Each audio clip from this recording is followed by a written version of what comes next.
இருந்து ஒரு 4-5 பேர் நாங்க பேசிட்டு இருந்தோம்.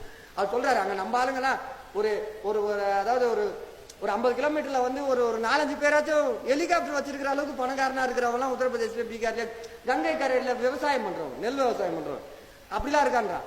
ஏன்னா அங்க இருக்க குடும்பம் எல்லாம் வந்து பெரிய பணக்காரனா இருக்கா, ஆதிக்க சமூகமா இருக்கா. இவர்கள் வார்த்தையில சொல்லணும்னா தமிழ்நாட்டில் மட்டும் நாங்க எப்பறம் கீழ் ஜாதி ஆனோம், எங்களுக்கு மட்டும் எப்பறம் தலித் ஆதி திராவிடன் பேர் வைக்கிற. இந்தியா முழுக்க தலித்தா நீங்களா ஒண்ணு சேருங்கன்றான்.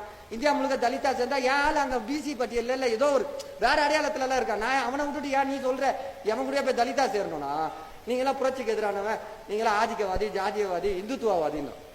அப்ப இவனுக்கு பிடிச்ச மாதிரி இங்க அதிகாரத்துல இருக்கிறவன் இவனுக்கு பிடிச்ச மாதிரி சமூக கட்டமைப்பை உருவாக்குறான். நீ நீ இப்படி இரு, நீ இப்படி இரு, நீ 2 பேரை சண்டை போடு, நீ சண்டை போடாத, நீ இரு, நீ இப்படி இரு, இப்படின்ற விஷயத்துல இவன் முடிவு பண்றான்.